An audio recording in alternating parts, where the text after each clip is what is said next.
우리가 지난 시간 이제 엘리야의 죽음 그리고 그를 이어서 예언자적 사명을 계승한 엘리사의 이야기 우리가 살펴봤죠. 그래서 엘리사의 죽음과 또 엘리야의 죽음과 엘리사가 엘리야의 예언자적 사명을 계승하는 그 장면을 통해서 결국 증명하는 것이 뭐라고 그랬습니까? 어떤 이 사람들의 물론 권위도 중요하지만 그러니까 왜 엘리야와 엘리사의 권위를 하나님이 확증해 주시는 모습을 보여주십니까? 바로 그들을 통해서 전하게 될 하나님의 말씀의 권위를 확증하기 위해서 엘리야의 죽음을 기적적으로 나타내신 거고 또 엘리사를 통해서 여전히 그 기적을 행하셨다는 것이죠. 그것이 이제 지난 시간에 증명이 된 거죠. 그래서 제가 지난주 말씀의 제목이 말씀에 봉사하는 능력이라고 말씀드렸습니다. 그렇죠? 능력, 기적, 이적 이런 것은 그 자체로서의 목적이 아니라 또 뭐 어떤 인간을 위한 목적, 물론 그게 있죠. 하나의 어떤 목적과 목표로서 있지만 결국 궁극적인 목적은 하나님의 말씀에 봉사하기 위해서, 하나님의 뜻, 하나님의 약속에 봉사하기 위해서 그것이 필요하다라는 것이죠. 이어지는 오늘 본문에서는요, 엘리사가 이제 이스라엘의 예언자가 된 직후에 그를 통해 또한 나타나게 된 두 가지 기적 이야기예요.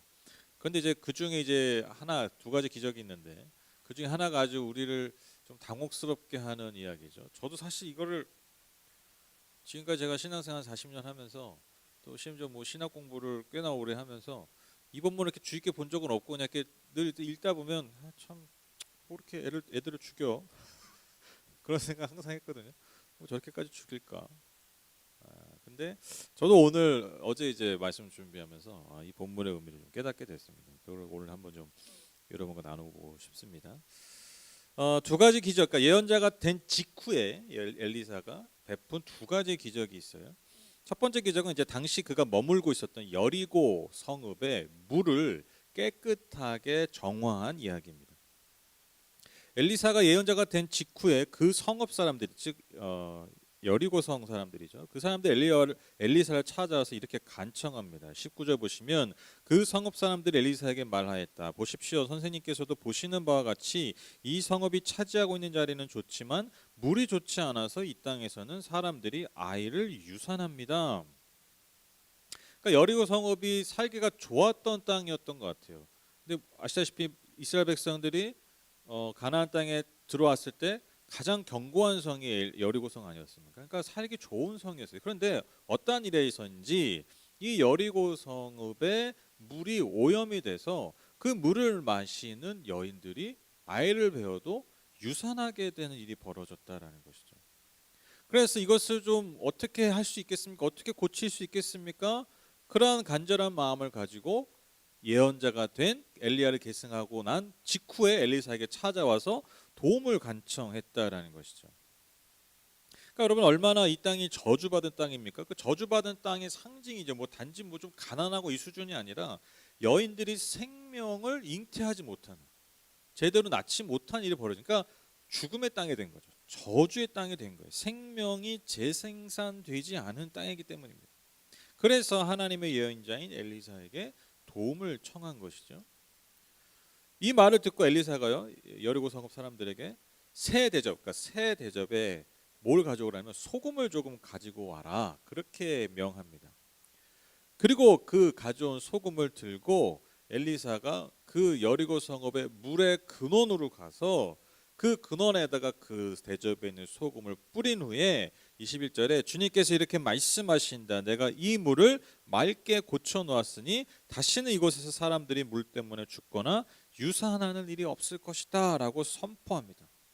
그리고 정말 그때부터 그 물이 맑아지게 되는 것이죠. 여러분 제가 지난 시간에 엘리야와 엘리사의 그 이야기 그 모습이 뭐와 비슷하다고 그랬죠? 모세와 여호수아의 관계, 그들이 행했던 어떤 기적들이나 그 모습과 굉장히 연관되는 게 많다고 그랬잖아요. 이 이야기 또한 마찬가지죠. 여러분 이 물을 깨끗하게 한 장면 하면 또 떠오르는 장면이 있죠. 모세가 출애굽 직후에 그 마라의 쓴물, 마라라는 곳의 쓴물, 그래서 먹을 수 없는 그 쓴물에다가 백성들이 원망하니까요, 불평하니까 거기다가 나뭇가지를 꺾어서 던지니까요, 그 쓴물이 단물이 되었다라고 말하지 않습니까? 출애굽 15장에. 그 모세 이야기가 또 연관된다는 거죠. 그러니까 다시 한번 이 엘리사를 통해서 하나님이 이 모세를 통해 행하셨던 그 이스라엘을 인도하고 이스라엘에게 말씀하시고 이스라엘에 맺으신 그 언약을 세우시고 완성해 가시는 그 사역을 엘리사를 통해서 여전히 일하고 계신다라는 것을 이 장면을 통해서도 증명하고 있다라는 것이죠. 그런데 이제 이 이야기까지는 참 좋아요. 그런데 이제 다음 이야기가 이제 우리가 참 이해하기가 어려운 이야기라는 것이죠. 이렇게 쉽게 와닿지 않는 이야기예요. 이제 엘리사가 그 여리고를 떠나서 이제 베델로 가던 중에 어린 아이들이 그 베델 성읍에서 나와서 그를 보고 뭐라고 얘기하냐면 대머리야 꺼져라, 대머리야 꺼져라. 그렇게 놀려댄 거예요. 여러분 이게 지금도 하물며 여러분 그 어른한테 대머리야 꺼져라. 그러면 안 되죠. 근데 이제 나중에 이제 죽은 아이들이 이제 42명이나 된 거 보니까 이제 42명이나 된 아이들에게 우르르 가서 이제 그런 용기가 생기겠죠. 이게 뭐 여기까지는 괜찮을 뭐 그럴 수 있어요. 뭐 아이들이 그렇다 쳐요. 동네 아이들이. 그런데 여러분 만약에 이제 기분 나쁠 수 있고 화를 낼 수도 있는데 그렇죠 엘리사가. 근데 이제 이것을 본 엘리사가 뭐라고 어떻게 얘기하냐면 그 아이들을 향해서 주님의 이름으로 저주를 한 거예요. 주님의 이름으로 저주를 한 거예요. 그냥 뭐 승질을 내고 화를 내고 뭐라고 뭐 한 게 아니라 혼낸 게 아니라 주님의 이름으로 즉 권위 있는 주님의 이름으로 그 아이들 향해서 저주를 했다는 것이죠. 그리고 나서 어떤 일이 벌어집니까? 그 즉시 곰 2마리가 갑자기 숲에서 나와서 그 42명이나 되는 아이들을 찢어서 죽이는 일이 벌어지게 됩니다. 그러니까 우리가 여기서 이 이야기에서 굉장히 그 2가지 면에서 굉장히 좀 당혹스럽죠. 첫 번째로 죽은 이들이 어떤 사람들입니까? 아이들이라는 거예요. 근데 이제 이게 원어적으로 보면 이 아이들이로 번역한 이 히브리어를요 청년으로도 번역을 할 수 있다고 그래요. 그러니까 어쨌든 뭐 청년이든 아이들이 좀 더 끔찍하긴 한데 어쨌든 청년이라고 해도 뭐 청년이라고 이렇게 얘기하면 안 됩니까? 안 되죠. 어찌됐건 뭐 젊은 세대, 젊은 아이들, 다음 세대라고 할 수 있죠. 우리 요즘 말로 하면. 이게 좀 너무 좀 잔인하고 더 잔인하고 그렇죠. 두 번째로 우리가 지금 나름 이렇게 가지고 있는 그런 생각들이 있지 않습니까? 하나님의 사람이라면 뭔가 좀 자비를 베풀고 관용을 베풀고 좀 그래야 되는데 이게 뭐 청년이 아니고 정말 아이들이라면 아니 아이들이 막 대머리야 꺼져라 그러면 아니 하나님의 사람이면 그냥 좀 눈 한번 질끈 감고 넘어가면 안 되나? 약간 그런 생각이 든다라는 것이죠. 이 2가지 이 당혹스러움에 제가 좀 답이라고 할 수 있는 것 좀 드린다면 일단 여러분 우리가 아이들 하면 우리가 굉장히 중요하게 여기잖아요. 지금 아이들이 뭐 거의 조금 심하게 하면 거의 우상이죠. 집에서 뭐 제일 집안에서 아이가 나면 요즘은 이거잖아요. 그렇죠? 근데 옛날에 그랬나요? 옛날에 안 그랬죠. 그렇죠? 그러니까 요즘 조부모님들이 요즘 뭐 할머니 할아버지들이 아이들 막 이뻐하시는 게 왜 그러냐면 많은 분들이 그렇게 얘기해요. 내가 내 아이를 키울 때 이렇게 이쁜 줄 몰랐다. 왜냐면 사느라 바쁘고 하니까. 그래서 옛날에는요 가장 중심이에요. 비단 한 몇십 년 전만 해도 집안의 중심이 아이들이 아니라 가장이 중심이었어요. 아버지나 부모님이 중심이죠. 또 조부모가 계시면 조부모 중심이죠. 그렇게 돌아갔죠. 그래서 아랫목은 누가 계세요? 아랫목은 나 연장자가 있죠. 그렇죠? 요즘 같으면 아랫목에 아이들 높여놓죠. 제일 좋은데 쾌적하고 그렇죠? 좋은 거 먹이고. 근데 옛날에는 부모님들 세대 어른 세대들이 많이 먹었다. 심지어 몇십 년 전만 해도. 그러니까 아이들이 좀 귀하게 여겨졌다. 그래도 예전보다 나은 거예요. 아이들이 그래도 좀 이 세대 좀 귀하게 여겨졌다 하는 게 산업혁명 이후에 그러니까 한 100년 될까? 그러니까 요 근래에 들어서 인류 역사에 보면 아이들이 주목을 받고 아이들이 존중을 받고 아이들이 오히려 가장 높은 자리에 오른 게 그건 이제 현대 사회고 조금 주목받는 게 한 100년 뭐 길게 봐야 150 뭐 120 150년 정도 그 정도밖에 안 된다라는 거예요. 그러니까 여러분 오죽하면 우리 소파 방정환 선생님께서 어린이날을 제정하셨습니까? 어른이 존중받아야 된다. 그게 100년이 안 됐다니까요. 그러니까 그 이전에는 아이들이 너무나 방치되고 있고 그래서 그 방치되는 아이들을 돌보려고 생긴 게 주일학교예요. 영국이 이제 산업혁명이 일어나지 않았습니까? 산업혁명이니까 사람들이 도시로 몰리잖아요. 도시로 몰려서 엄마 아빠들이 다 뭐예요? 다 공장에서 일하잖아요. 그러니까 아이들이 다 그냥 내팽개쳐 있는 거예요. 뭐 배우지도 못하고 뭐 굶고 그러니까 교회에서 아이들 걷어서 공부 가르쳐주고 뭐 좀 먹여주고 그게 여러분 주일학교의 시작입니다. 그게 산업혁명 이후에 생긴 거예요.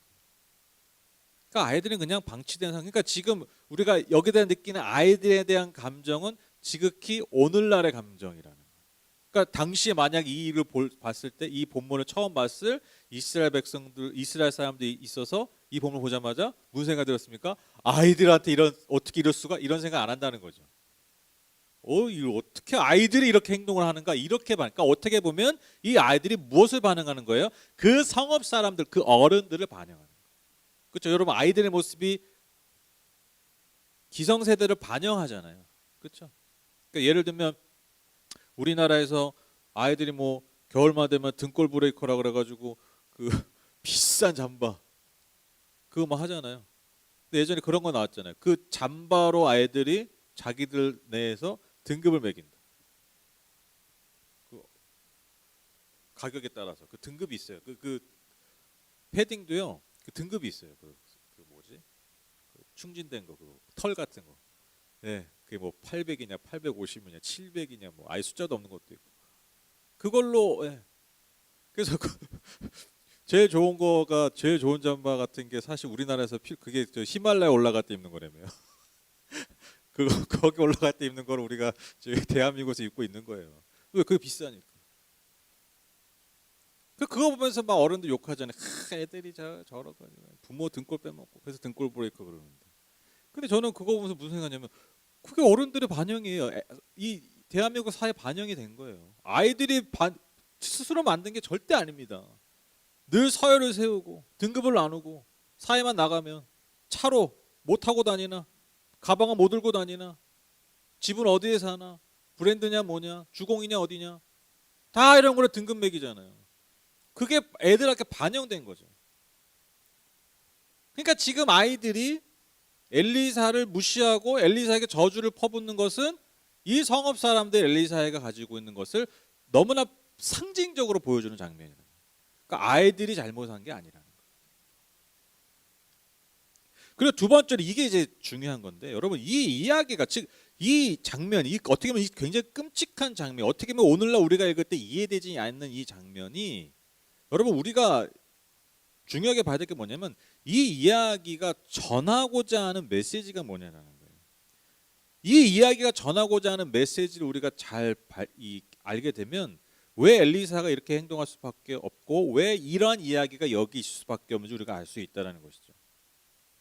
여러분 그 열왕기하 1장 8절에 보면 아하시야 왕이 어떤 그 자기의 명을 받아서 그 우상에게 뭘 물어보러 자기가 나을지 말지 물어보러 가는 그 사절단이 다시 돌아가지고 한 예언자가 이래를 가지 말라고 했습니다. 왕이 죽을 거라 얘기했습니다. 그렇게 얘기하니까 그가 어떻게 생겼냐? 그러니까 1절 8절에 보면 털이 많았다라고 얘기해요. 털이 많은 사람이었다. 그러니까 여러분 엘리야는요 털이 많은 사람이었어요. 그러니까 뭐 머리숱도 많고 몸에 털이 많았겠죠. 얼굴에 털이 많았겠고. 근데 아마도 엘리사는 털이 좀 없으니까 대머리였던 것 같아. 근데 털이 많았다라는 게 당시 사람들에게 어떻게 인식됐겠습니까? 하나님의 사람이 어떤 그 상징 같은 거, 이미지. 그러니까 털이 많은 사람이 엘리야. 엘리야는 하나님의 사람, 하나님의 예언자. 그러니까 털이 많다라는 게 하나님의 사람의 증거, 어떠한 이미지였다라는 거예요. 마치 삼손처럼. 삼손도 머리가 길고 털이 많았잖아요. 그렇죠? 근데 엘리사는 어때요? 대머리였다라는 거예요. 하물며 여러분 율법에 의하면 머리를 자르면 안 되잖아요. 특히나 거룩한 사람들은 하나님을 감당하는 사람들은 뭔가 몸에 털을 대면 안 돼. 그래서 절대 머리를 짧게 자르면 안 돼요.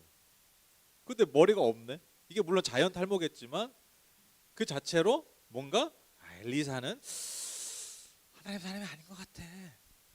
그러니까 그 권위를 인정하지 않는 사람들이 있었다라는 것이고 바로 앞선 이야기 즉 여리고 성 사람들이 엘리사가 예언자가 된 직후에 자기 성읍의 가장 큰 문제를 의뢰하고 의지했던 것과는 달리 그곳에 떨어져 있던 베델 사람들은 엘리사를 예언자로 인정하지 않았다라는 거예요. 놀려댄 거죠. 어른들이 그러한 이야기를 계속 듣고 난 아이들이 엘리사가 온다는 걸 듣고 밖에 나가서 대머리야 꺼져라, 대머리야 꺼져라 한 거예요. 그러니까 대머리야 꺼져라, 대머리야 꺼져라는 말이 뭔 말이에요? 그 외모에 대한 평가가 아니라 이 거짓 예언자야 꺼져라 이거예요. 너는 예언자가 아니야 꺼져라. 왜? 예언자는 털이 많으니까. 꺼져라 거짓 예언자야. 너는 하나님의 사람이 아니다. 꺼져라 꺼져라.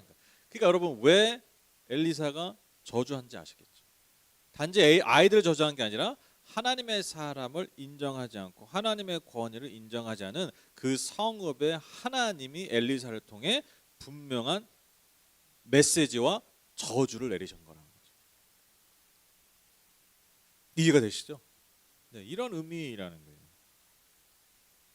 그러니까 오늘 두 본문, 오늘 두 기적 이야기가 어떠한 의미를 가지고 우리가 여기서 분명히 깨달을 수 있죠. 우리가 지난 시간에도 그 2장의 기록 목적이 엘리야와 엘리사의 권위, 하나님의 예언자로서의 권위, 그리고 무엇보다 그들을 통해 전해지는 하나님의 말씀의 권위를 확증하기 위해서 2장이 존재한다는 제가 말씀드렸어요. 이 두 가지 기적 이야기도 마찬가지라는 것이죠. 하나님의 말씀의 권위, 그리고 그것을 전하는 엘리야와 엘리사의 권위를 확증하기 위해서 이 두 가지 기적이 기록되었다라는 것입니다. 그러니까 엘리사가 엘리야를 계승한 분명한 하나님의 예언자라는 거예요. 그래서 한 성읍은 그 계승된 엘리사의 권위를 인정하니까요, 저주에서 생명으로 바뀌었어요. 그렇죠? 생명을 재생산할 수 없는 저주의 땅에서 생명의 땅으로 바뀌었는데, 반대로 생명의 상징인 아이들이 저주받아 죽게 되는 땅이 베델성읍이 됐더라.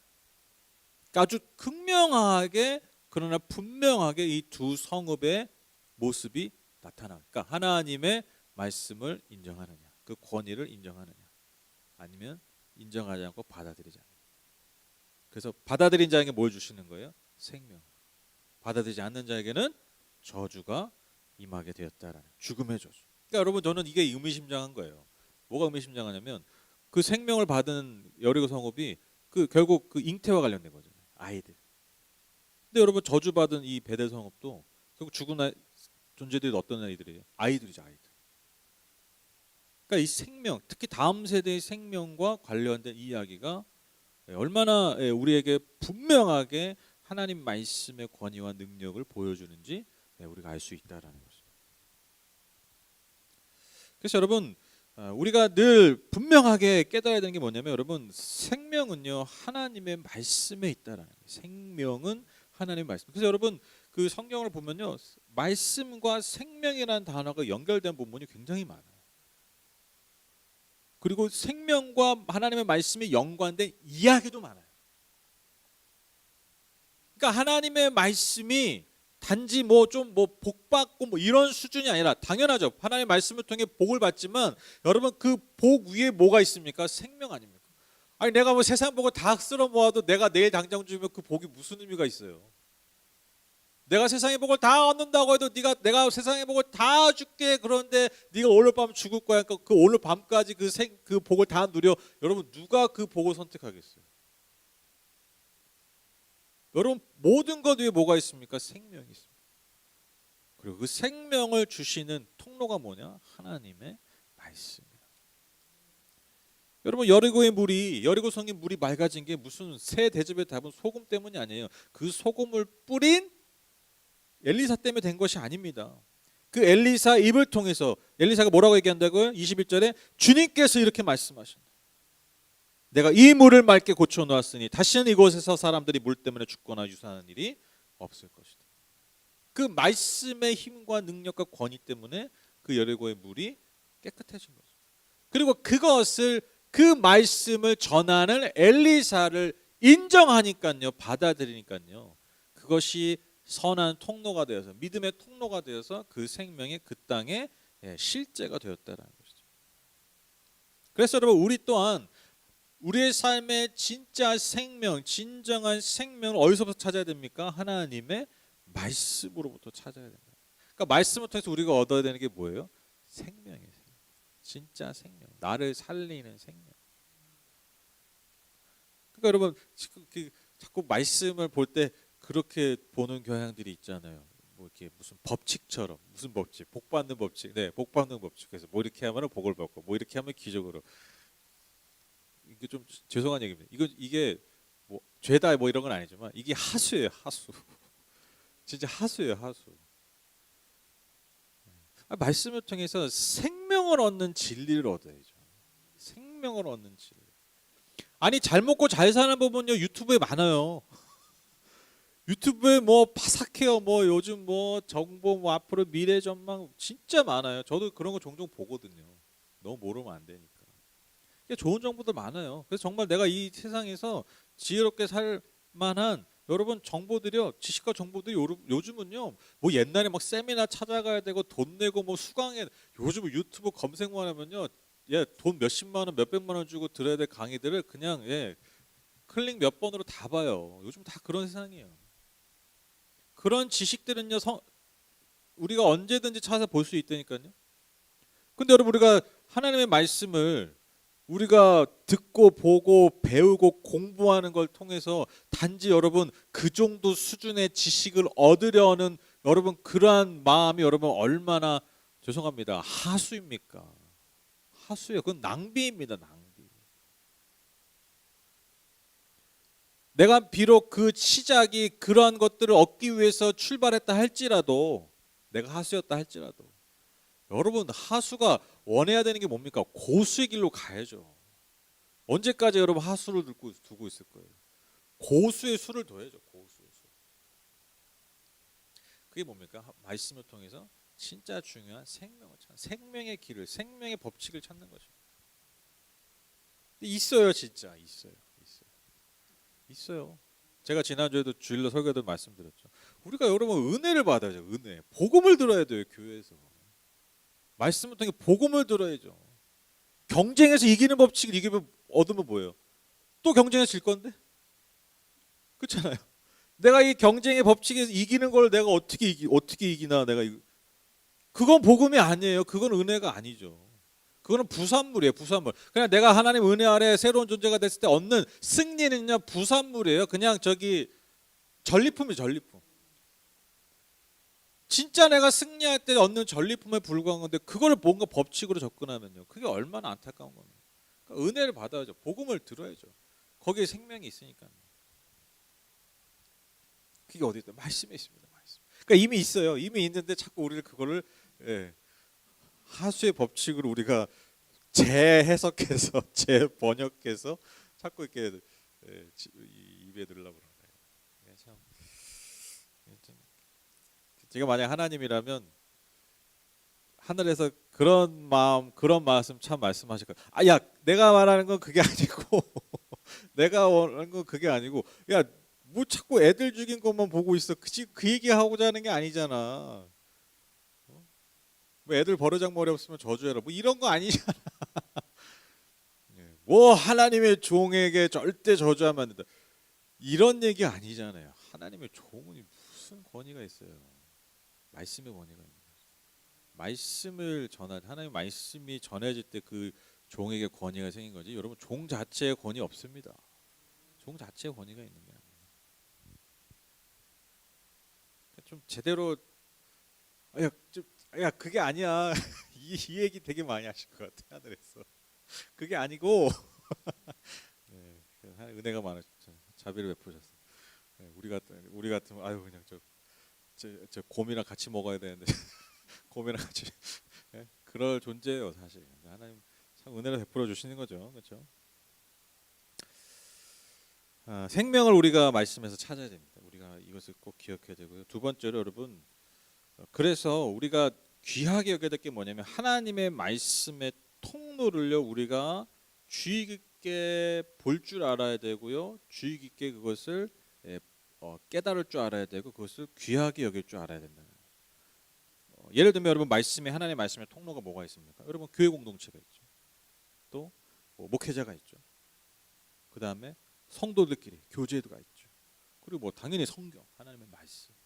또 뭐 여러 가지 다양한 어떤 도구들이 있지 않습니까? 미디어, 뭐 유튜브 봐도 여러분 얼마나 잘 좋은 그런 것들이 있습니까?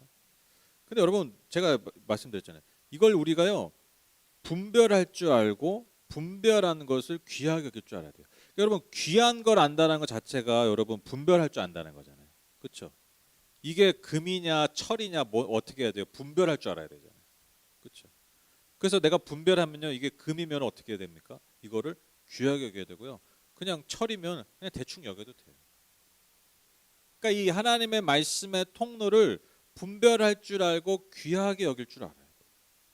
그러니까 1차적으로 여러분 목회자들에게 굉장히 그래서 여러분 그 굉장히 큰 어떤 뭐라고 그럴까요? 부담이 있고요. 갑자기 생각이 안 나요. 그 뭐라고 사명 그런 게 있는 거예요.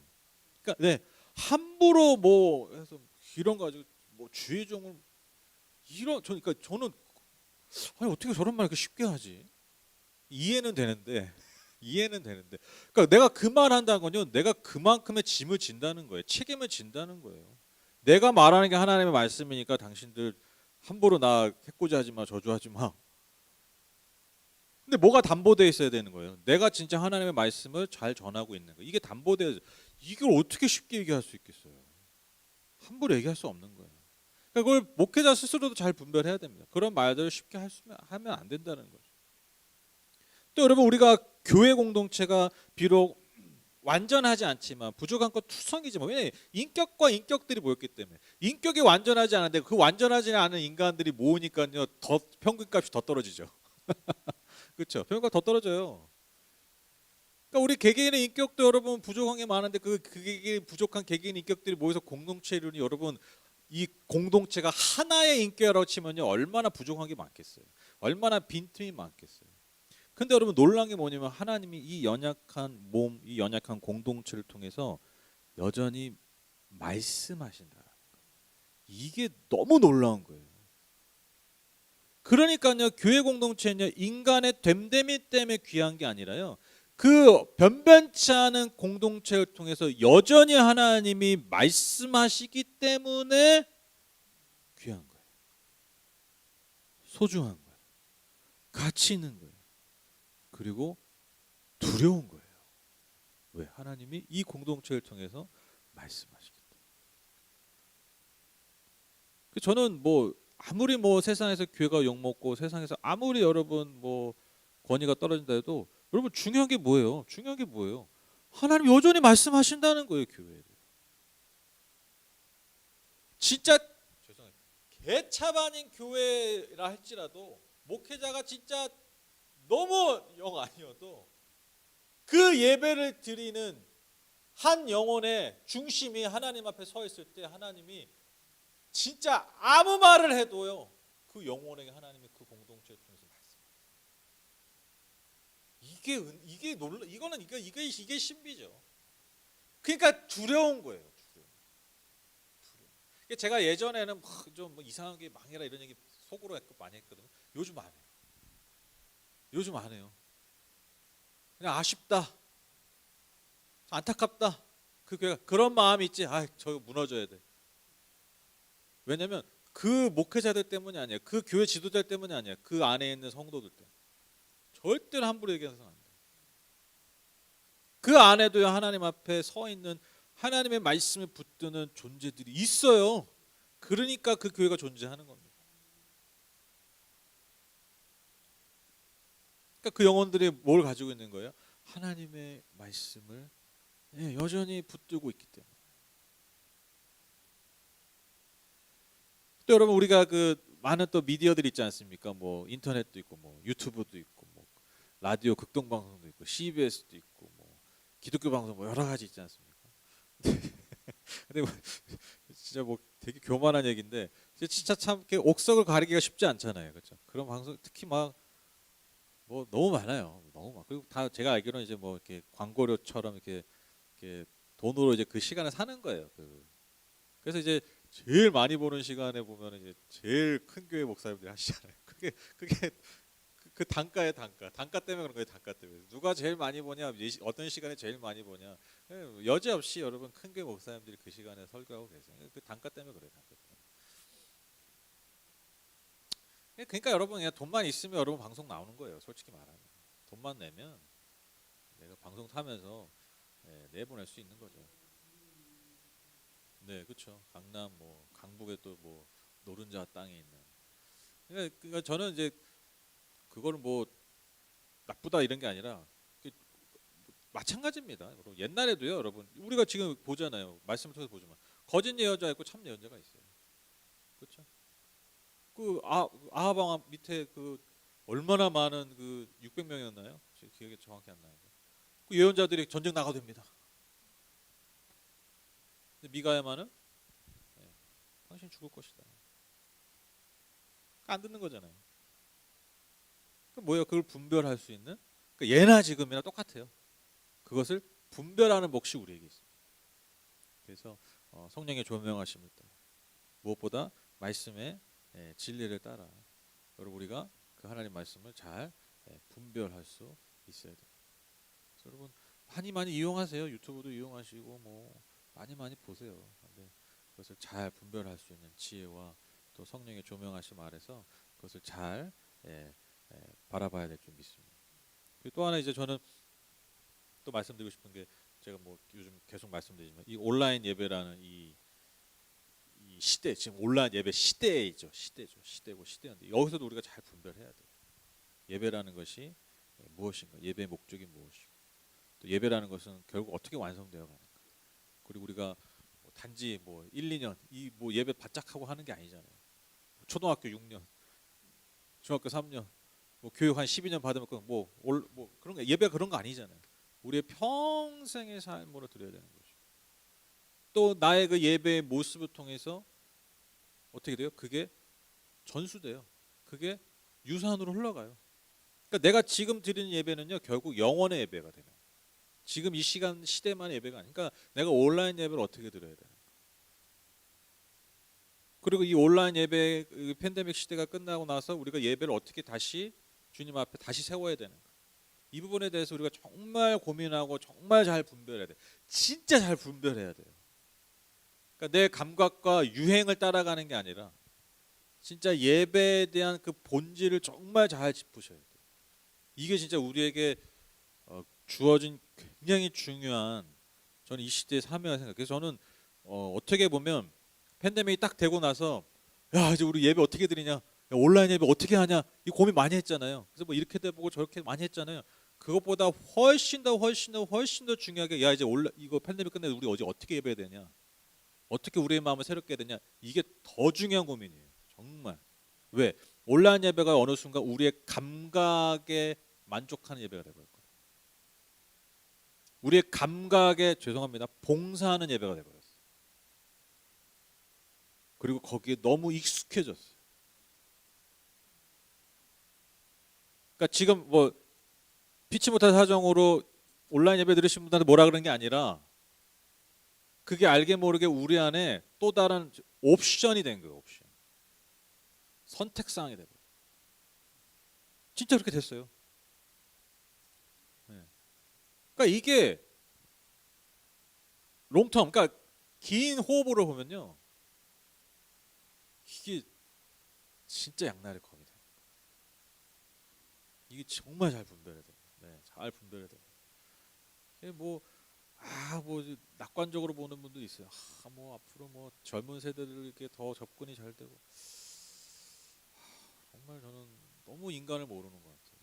저는 그런 말. 그러니까 기술에 대한 그런 뭐 반응을 빨리 하면 우리가 뭐 시대를 선점한 아니에요, 여러분. 여러분 교회가 언제 시대를 앞서가 시대에 따라서 교회가 잘 되는지 언제가 있어? 없어요. 여의도 순복에 말하죠. 영상 예배 해가지고 처음에 예배를 저기 많이 했지만 처음에 욕을 많이 먹었지만 영상 예배 그거 다 대세되지 않았냐? 그 이미 모였잖아요. 이미 하나님 부어오셨잖아요. 거기에 맞춰서 한 거지.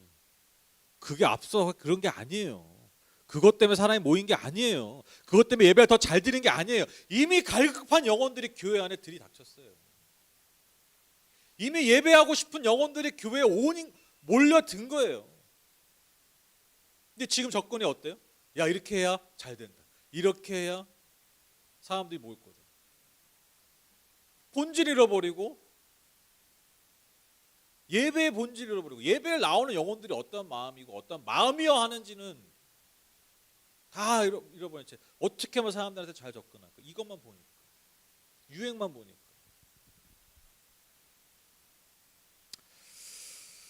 제가 이런 얘기하면 좀 외롭습니다. 이렇게 얘기하는 사람들이 많이 없어요. 진짜 많이 없어요. 그렇죠. 그렇죠. 그래서 제가 예전에 무슨 이렇게 토론 이렇게 뭐 그런 인터넷상에서 이런 부분에 대해서 토론하면요. 좀 약간 그 약간 벽들이 있어요. 그런 거 좋아하는 분들은 이게 위험한데. 근데 이제 죄송한 얘기지만 그런 분들이 보면 열매가 없어요. 현실적 열매가 없어요. 진짜로. 현실적 열매가 없어요. 자 그런 것만 쫓는 거예요. 예, 예, 그렇습니다. 외로우면 뭐 어떻습니까? 우리는 우리의 길을 가면 되는 거죠. 우리가 전해야 할 말을 하고 우리가 들어야 할 말을 듣고 우리 스스로에게 우리가 갈 길을 가면 되는 거죠. 주어진 사명을 감당하고. 그래서 여러분 말씀의 그 통로 하나님의 말씀의 통로를 우리가 정말 잘 분별하고 귀하게 여길 줄 알아야 돼요. 참 이건 우리의 사명이에요. 우리의 참 헌신이 필요합니다. 그래서 우리가 오늘 말씀처럼 저는 이게 굉장히 의미심장하게 다가왔어요. 결국 그 말씀이 그 성읍 사람들이 즉 그 앞선 세대들이 말씀을 인정하고 받아들이고 하지 않으면 여러분 다음 세대에 생명이 없습니다. 다음 세대 생명이 없어요. 우리가 말씀 붙들면 여러분 다음 세대에 생명이 흘러가는 거예요. 네? 저주받은 물이 생명의 물을 바뀌는 겁니다. 그 물을 마시고 생명의 세대가 일어나는 거예요. 네, 그 출발이 뭐라고요? 네, 말씀 하나님의 말씀. 그 말씀의 통로를 인정할 줄 아는 것. 그런 은혜가 우리에게 하늘법교회 계속해서 있게 되기를 소망합니다. 그래서 이 시대에도 여전히 살아계신 하나님의 말씀이 들려지고 그 말씀을 통해서 생명을 얻되 풍성하게 얻는 우리 하늘법교회 모든